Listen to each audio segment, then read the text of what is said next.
Assalamualaikum warahmatullahi wabarakatuh. Perkenalkan, nama saya Mawar Sari dengan NIM 2103010062 dari program studi Pendidikan Bahasa dan Sastra Indonesia, Fakultas Keguruan dan Ilmu Pendidikan, Universitas Maritim Raja Ali Haji. Baiklah, di sini saya akan menjawab soal dari modul pembelajaran mata kuliah belajar dan pembelajaran dengan dosen pengampu Ibu Teti Kumalasari.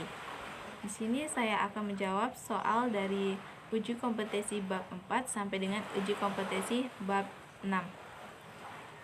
Untuk soal yang pertama dari uji kompetensi bab 4, jelaskan pengertian materi pembelajaran. Menurut saya, materi pembelajaran merupakan komponen pembelajaran yang memegang peranan cukup esensial mengarahkan peserta didik pada pencapaian tujuan atau sasaran pembelajaran yang ditetapkan. Soal yang kedua, jelaskan pengetahuan, keterampilan, sikap, dan nilai sebagai materi pembelajaran. Untuk pengetahuan sebagai materi pembelajaran, yaitu informasi ajar yang harus dikuasai oleh peserta didik. Keberadaannya bertujuan untuk meningkatkan wawasan mereka melalui rangsangan yang dititik beratkan pada ranah kognitif. Kedua, keterampilan sebagai materi pembelajaran, yaitu sebagai materi pembelajaran meliputi kemampuan dalam menggunakan ide, menentukan alternatif pilihan, memanfaatkan bahan, peralatan, dan waktu yang tersedia, serta menjalankan teknik atau langkah yang harus dilalui.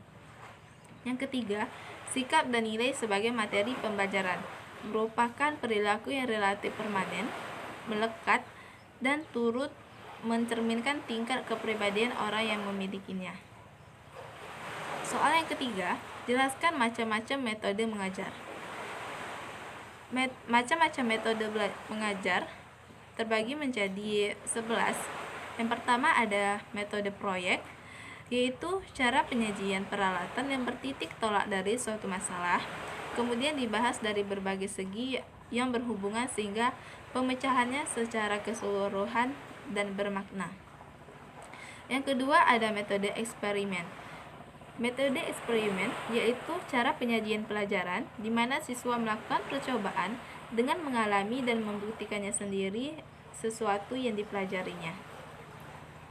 Yang ketiga ada metode tugas dan rekreasi, yaitu suatu metode penyajian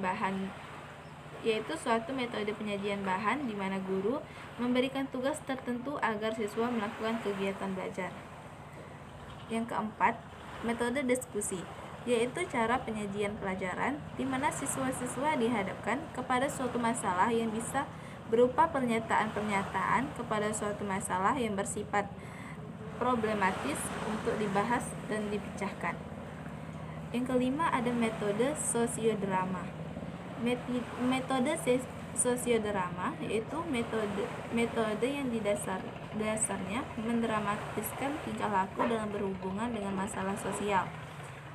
Dan yang keenam ada metode demonstrasi, yaitu cara penyajian pelajaran dengan meragakan atau mempertunjukkan kepada siswa suatu proses, situasi, atau benda tertentu yang sedang dipelajari, baik sebenarnya ataupun tiruan yang sering disertai dengan penjelasan lisan. Ketujuh, ada metode problem solving, yaitu suatu metode berpikir yang menggunakan metode-metode lainnya yang dimulai dengan mencari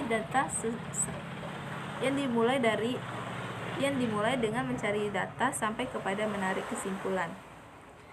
Dan yang kedelapan ada metode karya wisata, yaitu cara mengajar yang dilaksanakan dengan mengajar siswa sesuatu tempat atau dengan mengajari siswa sesuatu tempat atau objek tertentu di luar sekolah. Tentu mempelajari atau menyelidiki sesuatu seperti meninjau pabrik, toko, perkebunan, peternakan, dan sebagainya. Metode ini bertujuan agar siswa memanfaatkan lingkungan nyata, kebutuhan di masyarakat, merangsang kreativitas siswa. Yang kesembilan ada metode tanya jawab, yaitu cara penyajian pelajaran dalam bentuk pertanyaan yang harus dijawab, terutama guru kepada siswa, tetapi dapat juga dari siswa kepada guru. Yang ke-10 ada metode latihan, yaitu suatu cara mengajar yang baik untuk menanamkan kebiasaan-kebiasaan tertentu. Dan yang terakhir ada metode ceramah, yaitu suatu cara mengajar yang digunakan untuk menyampaikan keterangan informasi atau uraian tentang suatu pokok persoalan serta masalah secara lisan. Selanjutnya uji kompetensi bab 5. Soal yang pertama, jelaskan bagaimana pendapat Anda tentang pengertian media sumber pembelajaran. Menurut saya, media sumber pembelajaran yaitu suatu perantara yang mengarahkan kepada rangsangan pola pikir manusia, entah itu pikirannya, perasaannya, perhatian, atau keterampilan yang mendorong ke arah belajar. Soal yang kedua, jelaskan tentang karakteristik media pembelajaran. Menurut saya, karakteristik umum media pembelajaran adalah suatu kemampuan merekam, menyimpan, melestarikan, merekonstruksi, dan mentransportasikan suatu peristiwa atau objek. Soal yang ketiga, jelaskan bagaimana pemanfaatan dan penggunaan media pembelajaran terhadap peserta didik. Untuk manfaat dari media pembelajaran, di sini saya ambil 4 contoh, 4 manfaatnya, yaitu yang pertama, penyampaian materi pembelajaran dapat diseragamkan. Yang kedua, proses pembelajaran menjadi lebih menarik. Yang ketiga, proses pembelajaran menjadi lebih interaktif.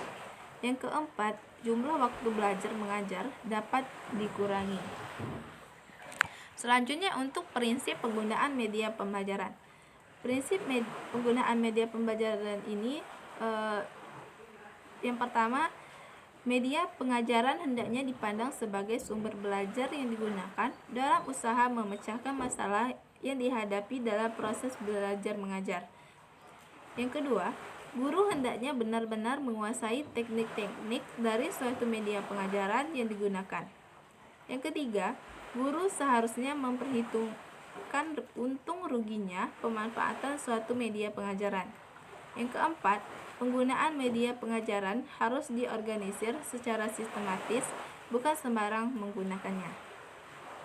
Selanjutnya uji kompetensi bab 6. Soal yang pertama, menurut Anda, apakah perencanaan evaluasi sama dengan perencanaan pada umumnya? Uraikan pendapat Anda. Menurut saya, perencanaan evaluasi dan perencanaan pada umumnya itu berbeda. Karena perencanaan evaluasi ini merujuk pada kegiatan identifikasi untuk mencari atau menganalisis apakah rencana yang direncanakan itu telah terrealisasi, bernilai, dan tingkat efisien pelaksanaannya. Soal yang kedua, jelaskan evaluasi pendidikan. Biasanya dibagi menjadi 2 kategori umum. Nah, untuk evaluasi pendidikan ini memang terbagi menjadi 2 kategori umum. Yang pertama ada evaluasi sumatif, yaitu biasanya dilakukan dengan maksud membuat penilaian mengenai keseluruhan aktivitas dan program. Dan yang kedua ada evaluasi formatif, yaitu sebaiknya mengacu pada evaluasi yang muncul selama proses atau produk itu dirancang. Soal yang ketiga, jelaskan tahap-tahap dalam perencanaan evaluasi. Untuk menentukan tahap-tahap dalam perencanaan evaluasi ini terbagi. Yang pertama, menentukan tujuan evaluasi, yaitu memahami tujuan evaluasi adalah salah satu wawasan paling penting yang harus dimiliki seorang evaluator. Apapun bentuk dan pendekatan evaluasi, penentuan tujuan evaluasi akan selalu berkenaan dengan apa yang diharapkan dari pelaksanaan evaluasi tersebut. Yang kedua ada merumuskan masalah evaluasi, yaitu seperti masalah kurikulum. Dapat dilihat bahwa masalah yang terjadi adalah rendahnya mutu pembelajaran siswa atau bahwa hasil pembelajaran tidak sesuai dengan tujuan pembelajaran yang diharapkan. Yang ketiga, menentukan jenis data yang akan dikumpulkan. Pada tahap ini, evaluator mengidentifikasi data atau informasi sesuai dengan kebutuhan dan variabel yang akan dievaluasi. Yang keempat, menentukan sampel sesuai dengan tujuan evaluasi.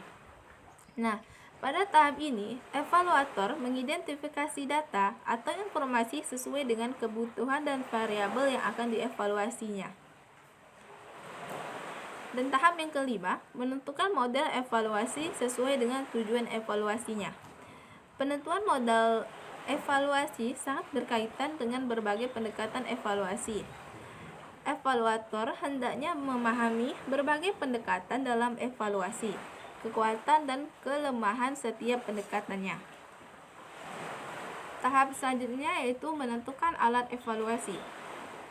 Penentuan alat evaluasi hendaknya sesuai dengan tujuan dan pertanyaan evaluasi dan yang dikemukakan sebelumnya.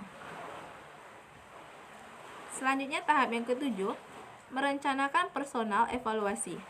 Personal evaluasi di sini adalah seluruh sumber daya manusia yang tersedia dan terlibat untuk pelaksanaan evaluasi.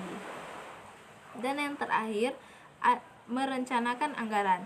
Anggaran dan pembiayaan kadang bisa menjadi kendala untuk keberhasilan pelaksanaan evaluasi.